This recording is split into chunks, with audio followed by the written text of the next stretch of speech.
రాము యాదవ్ మీద వచ్చి పడ్డారు. పడితే ఒక రాము యాదవ్ని ముట్టుకుంటే మొత్తం టీఆర్ఎస్ ఎమ్మెల్యేలు అందరం, బీఆర్ఎస్ ఎమ్మెల్యేలు అందరం మొత్తం వాళ్ళ ఇంటికి వచ్చినాం. వచ్చి అండగా నిలబడ్డాం. మీరు రాజశేఖర రెడ్డి గారు పిలిస్తే మొత్తం 30 మంది ఎమ్మెల్యేలు, ఎమ్మెల్సీలు అందరం వచ్చి ధైర్యంగా ఉండి, చెల్లె నువ్వేం కాదు, టెన్షన్ పడకు అని చెప్పి ధైర్యం చెప్పిపోయినాం. తెలంగాణలో సామెత ఉంది, పొట్టోన్నెత్తి పొడుగోడు కొడితే పొడుగోన్నెత్తి పోషమ్మ కొట్టిందని. నేను గూండాను, నేను రౌడీని, నిన్ను కొట్టే గూండాలు రౌడీలు మా కాడ కూడా మస్తుగున్నారు, ఎవ్వనికి భయపడవద్దు, నేను వస్తా, నేనే ఇక్కడ ఉంటా, అవసరం అయితే మీరు భయపడవద్దని చెప్పి కూడా నేను కొడతా ఉన్నాను. ఏమీ చేయలేడు, ఎవ్వడు ఏమీ చేయలేడు. ఎంత పెద్ద రౌడీ అయినా గూండా అయినా ఏం చేసేదేమి లేదు. మిమ్మల్ని ఏ రకంగా కూడా ఇబ్బంది పెట్టేదేం లేదు. పొరపాటున ఒక కేసో ఏదో అయితే తప్పకుండా మేమే వస్తాం, దగ్గర ఉండి ఇడిపించుకుంటాం. ఎవ్వరు కూడా మీరు భయపడవలసిన అవసరం లేదని చెప్పి మళ్ళొక్కసారి హృదయపూర్వకంగా కోరుతా ఉన్నాం. మంచి ఎమ్మెల్యే గారు ఉన్నారు, మంచి ఎమ్మెల్యే ఉన్నాడు, కష్టంలో పిలిస్తే ఉరికొస్తున్నాడు, అందుబాటులో ఉన్నాడు, అరుంధతి హాస్పిటల్ ద్వారా కూడా సేవలు అందిస్తా ఉన్నాడు. అట్లాంటి ఎమ్మెల్యేని కాపాడుకోండి, దగ్గర పెట్టుకొని చూసుకోండి. నేను ఫస్ట్ యువతన ఛాలెంజ్ చేసేటప్పుడు ఫస్ట్ మిసాల్ పెంచుకోను, సవాల్ విసిరేమా తప్పుడు. ఇది గమనించాలా. చాలా మాట్లాడుతున్నావు. నిన్న అల్వాల్కి వచ్చినావు, అల్వాల్ మల్కాజ్గిరి వచ్చి నిన్న ప్రోగ్రామ్ ఏం ప్రోగ్రామ్ అది? Voters awareness program. Voters awareness ప్రోగ్రాంలో వచ్చి నేను పీక్తా ఏక్తా అని మాట్లాడు ఎంతవరకు రైటో నాకు అర్థం కావట్లేదు. ఏం పీక్తావు నువ్వు? అల్వాల్ వచ్చి ఉంటా అంటున్నావు, సిర్చిలకు నాకు రారాదా? అరే నేను గుండాయిజం అంటున్నావురా. గుండాయిజం చేసింది ఎవరు? దండుపాలెం బ్యాచ్ అంటే తెలుసారా పై నీకు? దండుపాలెం బ్యాచ్ అయినా లేకపోతే స్టివర్డ్పురం దొంగలైనా నీకన్నా వాళ్ళకి మినిమం ఎథిక్స్ ఉంటాయి. సొంత చెల్లెది ఫోన్ ట్యాపింగ్ చెయ్యర్రా, సొంత చెల్లెది కాన్వర్జేషన్ ఇనుడు, సొంత బావ ఏం మాట్లాడుతుండో ఇనుడు. ఇది దొంగతనం అంటారు. దొంగల బ్యాచ్ అంటారు. దొంగల బ్యాచ్ నువ్వురా. దొంగ పనులు చేస్తూని నువ్వు అప్పా జంక్షన్ల మంత్రిగా గన్మెన్ లేకుంటే పోతుంటే రాత్రి మిడ్ నైట్ పోలీసులకు దొరికిన ఘనత నీది. మాస్క్ పెట్టుకొని దొరికినవురా భయ్. పోలీస్ డిపార్ట్మెంట్ మొత్తం చర్చించుకున్నారు. అరే వీడు మంత్రి ఉండి ఈ చిల్లర పనులు చేసుడేంది, గన్మెన్ లేకుండా అరే కార్లలో రాత్రి పూట ఓడు ఏందని. అది దొంగతనం అంటారు. మేం దొంగతనం కాదురా భయ్, హీరోయిజం చేసుడు తెలుసు. ఇవాళ ప్రభుత్వం ఉందని చెప్పి చాలా స్మూత్ గా సాఫ్ట్ గా పోతున్నాం. మేము అనుకుంటే ఒక్కరోజు నిద్రపోవు.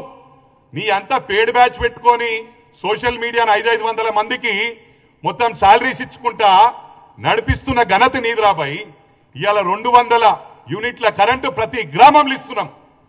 మీలాగా మొక్కుబడికి ఏదో దళిత బంద్ ఇచ్చినాము, బీసీ బంద్ ఇచ్చినాము, మైనారిటీ బంద్ ఇచ్చినాము, పీక్ పడగొట్టింది ఏం లేదు. మేము ప్రతి ఊర్లో ఇందిరా మిల్లు ఇస్తున్నాం. ఇవాళ ముఖ్యంగా గమనించాల 10 సంవత్సరాల్లో ఇవాళ 1600 కోట్లు ఉంటాయిరా మీ దగ్గర.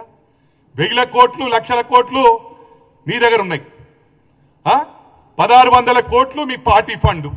అరే రాహుల్ గాంధీ గురించి మాట్లాడడానికి సిగ్గులేదురా నీకు? ఎందుకు మాట్లాడతావురా? వాళ్ళ చరిత్ర ఉందిరా.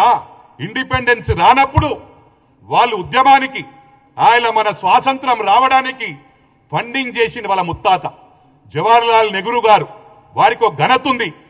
స్టిల్ ఆన్ టుడే ఒక ఎకానమీ ఫ్లైట్లా ట్రావెల్ చేస్తాడు రాహుల్ గాంధీ. ప్రియాంక గాంధీ ఒక డబుల్ బెడ్రూమ్ ఫ్లాట్లా ఢిల్లీలో ఉంటుంది. అది వాళ్ళ చరిత్ర. నీకేమో సొంత విమానాలు కొనుక్కొని తిరగబడితీవి నువ్వు. అమెరికాల 100 ఎకరాలు, కెనడాల 1000 ఎకరాలు, బయట రాష్ట్రాలలో బయట దేశాలలో మొత్తం ప్రాపర్టీస్ ఉన్నాయి. హైదరాబాద్ లో పడగొట్టింది ఏం రా నువ్వు?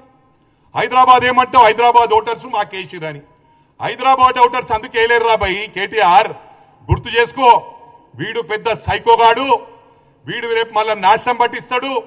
ప్రభుత్వం వచ్చేటట్టుంది, ఏదైనా జిమ్ముకులు చేసి 100% ఇలా ప్రభుత్వం వస్తుందని ఓటేసిరు. నువ్వేమంటున్నావు? ట్రైలర్ నడుస్తుంది, వీళ్ళ సినిమా ఫ్లాప్ అయిందంటున్నావు. ఫ్లాప్ కాదురా, ఫస్ట్ హాఫ్ లోనే మీరు ఫ్లాప్ అయ్యారు. హైదరాబాద్ లో, గ్రేట్ హైదరాబాద్ లో అయింది, మెజారిటీ సీట్లు మాకు వచ్చినాయి అంటున్నావు కదా. ఊరు వాళ్ళేమో వాళ్ళు ఆలోచించరు. అరే ఈ ప్రభుత్వం బాగలేదని తీసి బండగొట్టిరు. గ్రేట్ హైదరాబాద్ అంటే ఇది మినీ ఇండియా, అన్ని రాష్ట్రాలకెళ్ళి నివసిస్తున్నారు కాబట్టి వాళ్ళు భయప్రాంతులైనరు. రేపు మళ్ళా వీళ్ళు ప్రభుత్వంకి వస్తారు, ఇట్లయినా వస్తే మా అందరు నిలబడతారని భయపడి ఓట్లేసిండ్రు. సరే ఈ ఫస్ట్ హాఫ్ లోనే ఖతమైంది కదా రాబాయ్ మీరు. ఇప్పుడు సగం సినిమా అయింది అంటే 5 సంవత్సరాల 2.5 years అయినా నువ్వు ఎందుకు ఉలికి పడతావు ఊకే? నువ్వు ఇచ్చినావురా మ్యాండేట్, ప్రజలు ఇచ్చారు మాకు మ్యాండేట్, ఎందుకు ఉలికి పడుతున్నావు? ఎందుకు టెన్షన్ అవుతున్నావు? వెరీ ఫస్ట్ డే బిగినింగ్ నుంచి కూడా ఇగో వచ్చేసింది ప్రభుత్వం అనే విధంగా ప్రభుత్వాన్ని క్రిటిసైజ్ చేయడము, డిస్టర్బ్ చేయడము, డెవలప్మెంట్ అడ్డుకోవడం.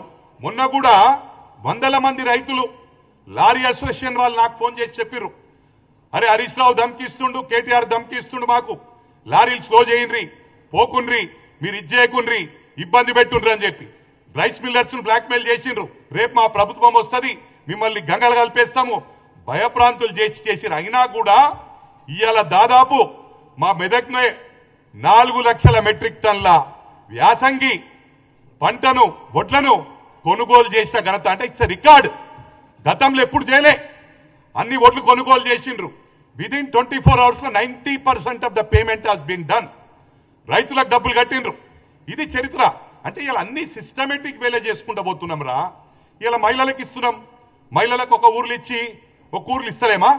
టోటల్ రాష్ట్రంలో ఉన్న మహిళలకు ఉచిత బస్సు, ప్రతి గ్రామంలో 200 యూనిట్ల కరెంటు ఫ్రీ.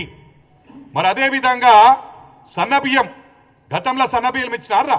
ప్రతి వారికి సన్నబియ్యం ఇస్తున్నాం, ప్రతి ఊర్లో ఇందిరం ఇల్లు ఇస్తున్నాం. అంటే యూనిఫామ్ వేలో, సిస్టమేటిక్ వేలో చేస్తున్నాం. నీకు ఎందుకు తొందరపడుతున్నావు?